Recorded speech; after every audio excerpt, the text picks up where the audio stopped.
जैसा कि दोस्तों पिछले वीडियो में मैंने आपको खंडवा से नासिक तक की ट्रेन जर्नी बताई और इस वीडियो में नासिक से त्र्यंबकेश्वर तक का सफ़र, त्र्यंबकेश्वर में हमने कैसे दर्शन किए और कहाँ रुके और खाने की क्या व्यवस्था है, पूरी डिटेल आपको वीडियो में बताई जाएगी।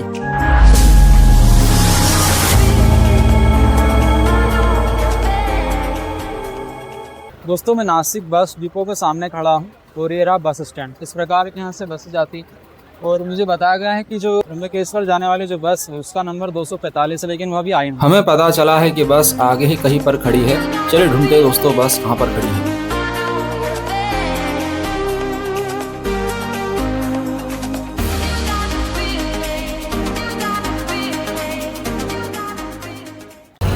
फाइनली दोस्तों हमको त्र्यंबकेश्वर जाने के लिए नासिक रेलवे स्टेशन से बस मिल गई है। इसका फेयर है 70 रुपीज़ और इसका जो टाइमिंग है पहुंचाने को हमें बता रहे हैं कि 1.25 से 1.5 घंटे में हमें पहुंचा देंगे, लेकिन ठीक है।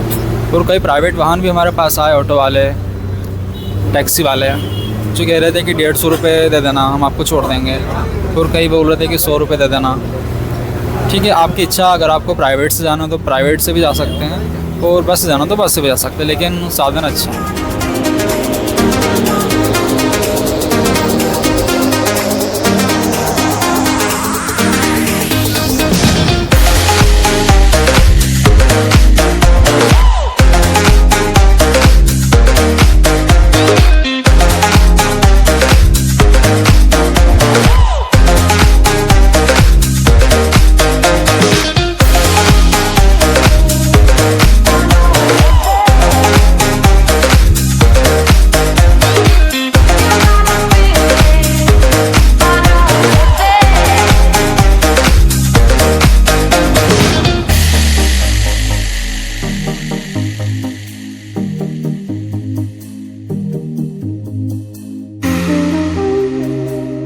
तो दोस्तों आखिरकार हम त्र्यंबकेश्वर आ चुके हैं और हमें यहाँ रूम मिला हुआ है।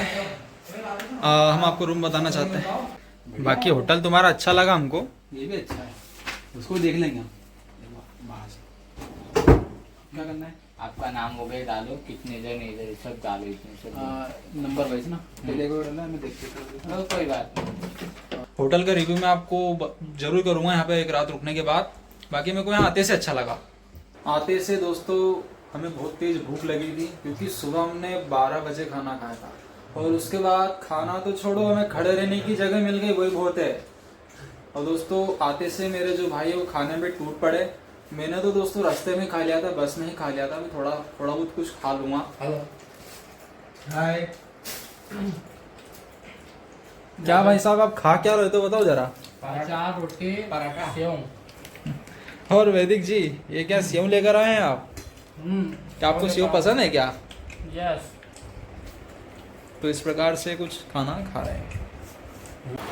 तो फाइनली दोस्तों हमको रूम मिल चुका है। अब हमें अच्छा लग रहा है, क्योंकि अगर हम कहीं जाते हैं और रहने की व्यवस्था अगर हमें अच्छी नहीं मिले तो मन में संशय रहता है कि क्या करेंगे, कहाँ रहेंगे, और अच्छी जगह नहीं मिले तो नींद भी नहीं बने। फिर सुबह से जो हम अपनी यात्रा की शुरुआत करते हैं वो अच्छी नहीं होती। हम बस से आए, नासिक से बस से आए, तो बस ने हमें उतारा गजानन आश्रम के पास। दोस्तों यहाँ पर 2-3 आश्रम फेमस है, प्रसिद्ध है, जहाँ पर आप रूम पा सकते हैं। एक गजानन आश्रम है, एक गिरिमठ है और एक 2-3 आश्रम और है। तो हम गजानन आश्रम में गए और वहाँ जाने के बाद हम देखते हैं कि वहाँ रूम फुल हो चुके। हालांकि वहाँ डॉर्मेट्री अवेलेबल रहती है, लेकिन वह पहले से ही फुल थी और जो रूम्स थे वह सिर्फ फैमिली के लिए ही वह अलाउ कर रहे थे। तो उन्होंने कहा कि आप दूसरे आश्रम में जाकर देख लीजिए। दोस्तों हमारे पास उतना टाइम नहीं था। हम बाहर आते हैं और जो यहाँ के जो प्राइवेट होटल्स वाले वो हमसे पूछते हैं कि क्या आपकी रिक्वायरमेंट है। हम अपनी रिक्वायरमेंट उनको बता देते हैं, तो हमें उनका जो रूम है वो सजेस्ट करते हैं, फिर वो अपने रूम में लेके हमको आते हैं। तो इस प्रकार हमें रूम मिलता है। दोस्तों हमारा रेस्ट हो चुका है, अब हम चलते हैं थोड़ा बाहर टहल के घूम के आते हैं। रात का भी तो नज़ारा आपको दिखाएं आखिर कैसा दिखता है। दोस्तों त्र्यंबकेश्वर भगवान की जय। आज के दिन इस रात को मैंने प्रथम त्र्यंबकेश्वर के मंदिर के शिखर के दर्शन किए। यह दिन मुझे पूरी तरह से यादगार रहेगा। दिल को अलग ही सुकून आता है जब हम ऐसी एक ऊर्जावान जगह पे आते। इसी तरह रात का कुछ वातावरण रहता है दुकानें बंद होने का समय हो गया है क्योंकि 10 बज चुके हैं। 10 बजे मंदिर के पट बंद हो जाता है। मंदिर खुलने का समय सुबह 6 से 9 बजे तक रहता है। चाय पीने का समय बड़ा ही कैजुअल है। इनका स्नैपचैट नहीं जाता कभी। दोस्तों रात में इतना मग्न हो गए घूमने में कि घर ही भूल गए अपना कहाँ है। होटल ही भूल गए और बारिश अलग हो रही है। अरे उस गली में नहीं है घर, उसमें कहाँ होटल था अपना। ये गली में लग रहा है मेरे को तो। किस गली में? इसमें से तो आया अपन अभी। क्या इंसान हो यार तुम बोला था लोकेशन सेव करके रखना। ऐसा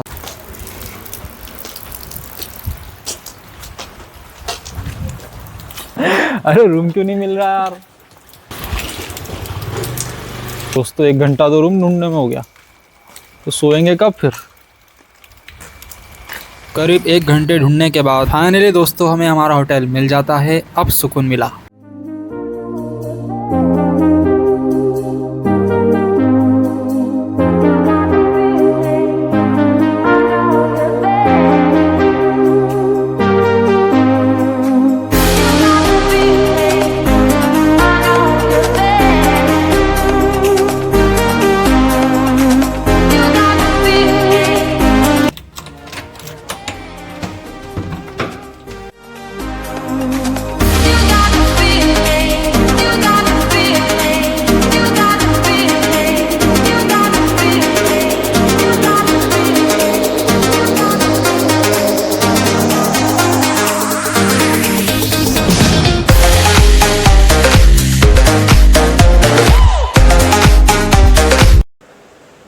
दोस्तों सुबह हो गई है, उठ गए बढ़िया। नींद बहुत ही अच्छी आई। दिन भर के हम थके हुए थे, बहुत ही जोरदार नींद आई।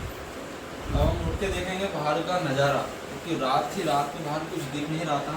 उठते से मैं बालकनी में जाऊंगा और देखूंगा, पहली बार देखूंगा कि बाहर दिखता कैसा है।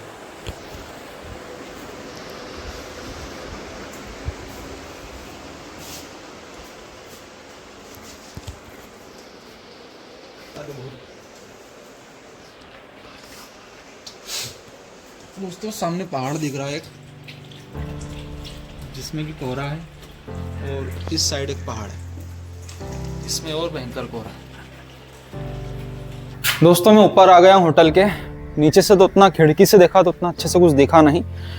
आइए दोस्तों मैं आपको पूरा नज़ारा बताता हूँ। ये देखो सामने, ये सामने आप देख सकते हैं ब्रह्मगिरी पर्वत। ये देखिए यहाँ से स्टार्ट है, चारों तरफ पर्वत ही पर्वत। सह्याद्री, इसे कहते हैं सह्याद्री पर्वत, वेस्टर्न घाट। जो त्र्यंबकेश्वर है पूरे सह्याद्री पर्वत की तलहटी में ही बसा हुआ है। यहाँ से देखिए दोस्तों क्या नज़ारा है। दोस्तों ये अनुभव बहुत ही गजब का है। जब आप इसे खुद एक्सपीरियंस करेंगे तो आपको स्वयं को पता चलेगा कि कितना गजब का अनुभव है। ये सामने पहाड़ देख सकते हैं, ये मंदिर, इससे भी हम जाएंगे, सुबह एक्सप्लोर करेंगे। दोस्तों अभी हमें पहली बार आए हैं तो हमें उतना कुछ पता नहीं, अभी बस निकलने की तैयारी है और पूरा एक्सप्लोर करेंगे और आपको पूरी वीडियो में बताएंगे कि हम कहाँ कहाँ गए। सबसे पहले मंदिर के दर्शन करेंगे। दोस्तों भगवान खुद साक्षात शिव यहाँ पर आए थे। दोस्तों मेरा तो यहाँ कसरत करने का मन कर रहा है, 3-4 पुशअप तो मैं लगूंगा।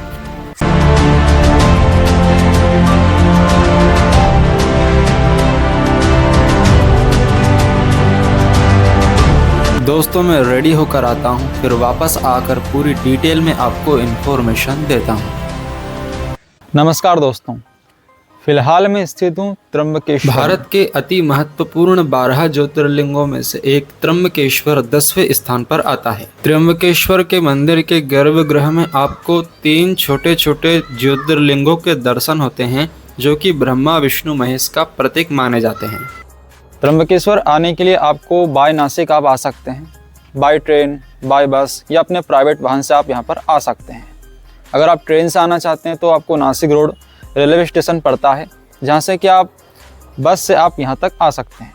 नासिक से त्र्यंबकेश्वर की दूरी लगभग 30 से 32 किलोमीटर के आसपास है। दोस्तों त्र्यंबकेश्वर मंदिर के पास ही में मैंने एक प्राइवेट होटल लिया है जिसकी फैसिलिटी बहुत ही अच्छी है, जहाँ पर मैं रुका हुआ हूँ और नाइट मैंने यहीं पर स्टे किया। और सुबह जब मैं यहाँ पर छत पे आया और यहाँ का जब मैंने दृश्य देखा तो मैं आश्चर्यचकित रह गया, क्योंकि यहाँ चारों तरफ पहाड़ी पहाड़ है जिन्हें हम सह्याद्री पर्वत कहते हैं, वेस्टर्न घाट। और इतना आकर्षक दृश्य है। और मंदिर भी दोस्तों यहाँ से बहुत ही पास ही में, लगभग 800 मीटर की दूरी पे यहाँ पर मंदिर है। ब्रह्मगिरी पर्वत, हरिहर फोर्ट, अंजनेरी पर्वत और पीछे नील पर्वत, यानी कि चारों तरफ यह मंदिर पर्वत से घिरा हुआ है। मेरे पीछे आप जो ये पर्वत देख रहे हैं ये नील पर्वत है। इस पर ऋषि मुनि का आश्रम है, यहाँ पर वह निवास करते हैं। और मेरे इस तरफ जो आप पर्वत देख रहे हैं, वो जो सामने आप टावर के उधर जो पर्वत देख रहे हैं, उधर नासिक तरफ अंजनेरी पर्वत है जहाँ हनुमान जी का जन्म हुआ था। और इस तरफ जो आप पर्वत देख रहे हैं यह है ब्रह्मगिरी पर्वत। यहीं पर गोदावरी का उद्गम स्थल है। त्र्यंबकेश्वर मंदिर के पीछे की मैं आपको पौराणिक कथा बता देता हूँ। एक बार त्र्यंबक क्षेत्र में, ये जो मैं यहाँ उपस्थित हूँ इसे त्र्यंबक क्षेत्र कहते हैं, यहाँ पर अकाल पड़ा, यानी कि वर्षा नहीं हुई कई दिनों तक। तो सबको कष्ट सबने सहा। तो क्या हुआ कि गौतम ऋषि थे, अपने पत्नी अहिल्या के साथ इस ब्रह्मगिरी पर्वत पर तपस्या करते थे। तो उन्होंने वरुण देव को प्रसन्न करने के लिए तपस्या करी। वरुण देव प्रसन्न हुए और एक जल की धारा बहाई। तो उस जल की धारा से, जल से सभी यहाँ के जो निवासी है, ऋषि मुनि हैं, उनको जल की प्राप्ति हुई और सब सुखी हो गए। इसी से जो दूसरे ऋषि थे उनको गौतम ऋषि से ईर्ष्या हो गई। तो इसी कारणवश उन्होंने गौतम ऋषि पर गौ हत्या का पाप लगा दिया, झूठा आरोप लगा दिया और कहा कि तुम गंगा स्नान करो और यहाँ पर ज्योतिर्लिंग की स्थापना करो तो तुम इस पाप से मुक्त हो सकते हो। तो गौतम ऋषि ने इसी ब्रह्मगिरी पर्वत पर शिव की उपासना करी और कई सालों तक तपस्या करी। उसके बाद शिव जी प्रसन्न हुए और यहाँ पर गंगा का उद्गम स्थल हुआ। यहाँ से बाद में उसका नाम गोदावरी कहा गया। फिर गौतम ऋषि ने गंगा में स्नान किया और यहीं पर त्र्यंबकेश्वर भगवान की उन्होंने स्थापना करी। तो दोस्तों हम लोग निकल चुके हैं भगवान के दर्शन करने के लिए। हम आपको त्र्यंबकेश्वर के शिखर दर्शन करवाएंगे। बहुत ही उत्साहित है। आप लोग उत्साहित हैं? हाँ है ना, बहुत। दोस्तों मेरे पीछे आप देख सकते हैं कुशावर्त। दोस्तों इसे कुशावर्त तीर्थ इसीलिए कहा जाता है क्योंकि एक बार क्या हुआ कि जब गोदावरी का उद्गम हुआ तो गोदावरी बार बार अदृश्य हो जाती थी। तो इसी से परेशान होकर गौतम ऋषि ने गोदावरी को एक कुशा के द्वारा बांध दिया। तब से गोदावरी इस कुंड में स्थिर हो गई।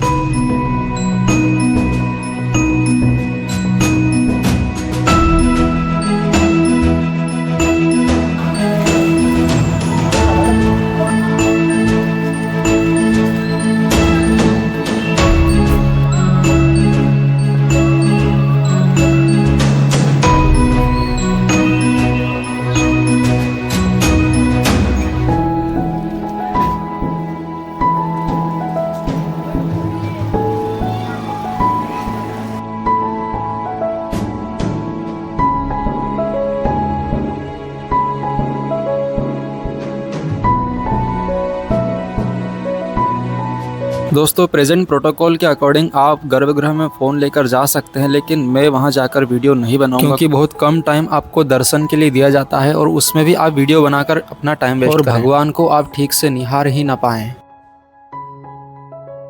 दोस्तों फूल प्रसादी आपको मंदिर के ही बाहर से मिल जाता है। हमने फूल ले लिए हैं, अब चलते हैं दर्शन की ओर।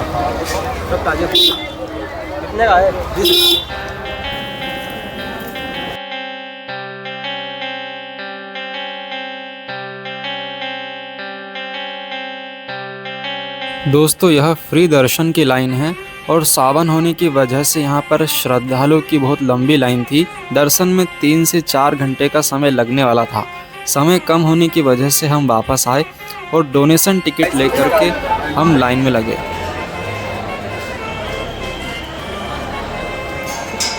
यहाँ से दर्शन करने में हमें करीब 40 से 50 मिनट का टाइम लगा।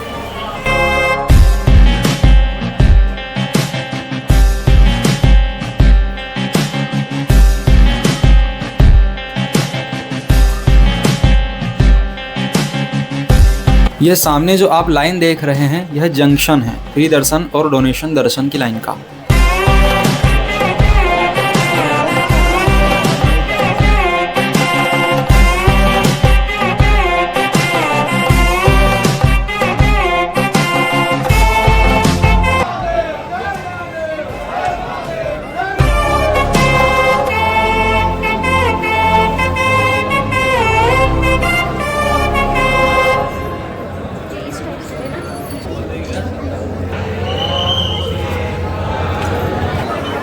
दोस्तों अभी मंदिर में दर्शन करके मैं आया हूँ। दर्शन करके बहुत अच्छा लगा दोस्तों, बहुत ही शांति और अलग ही ऊर्जा रहती है अंदर, वो आपको खुद को आके यहाँ पर स्वयं पता चलेगी। मंदिर की जो दर्शन व्यवस्था है बहुत ही अच्छी है। देखो भीड़ जब ज़्यादा रहती है तो टाइम दर्शन करने में ज़्यादा लगता है। मंदिर में ज्योतिर्लिंग है, 3 ज्योतिर्लिंग दिखते हैं आपको छोटे छोटे, और तीनों ज्योतिर्लिंग जो गर्भगृह है उसमें पानी जल भरा रहता है। उस जल को गंगा जल भी कहा जाता है। मेरे पीछे आप देख सकते हैं मंदिर का निर्माण बाजीराव पेशवा ने 18वीं शताब्दी में करवाया था। पूरा मंदिर काले पत्थर से बना हुआ है और मंदिर के गर्भगृह में हमेशा जल भरा हुआ रहता है, जिसे गंगा जल कहते हैं। दोस्तों मंदिर के द्वारा हमें प्रसाद प्राप्त हुआ है, जो कि आप प्रसाद काउंटर से दक्षिणा देकर प्राप्त कर सकते हैं। लड्डू का प्रसाद है जिसकी एक्सपायरी सिर्फ 2 दिन की रहती है। 2 दिन में से कंज्यूम कर ले, और अगर आपका सफ़र लंबा है तो आप इसे ले नहीं जा सकते।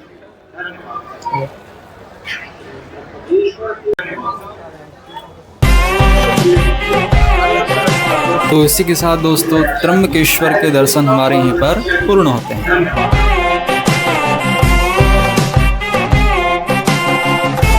खाने के कई ऑप्शंस यहाँ पर अवेलेबल है। आप 100 से 120 रुपये में अच्छे भोजनालय पर थाली सिस्टम भी ले सकते हैं। अगले वीडियो में मैं आपको ब्रह्मगिरी पर्वत पर लेकर चलूँगा, तो चैनल को सब्सक्राइब कर ले और बेल आइकन को ऑन कर ले ताकि वीडियो सबसे पहले आप तक पहुँच जाए। धन्यवाद।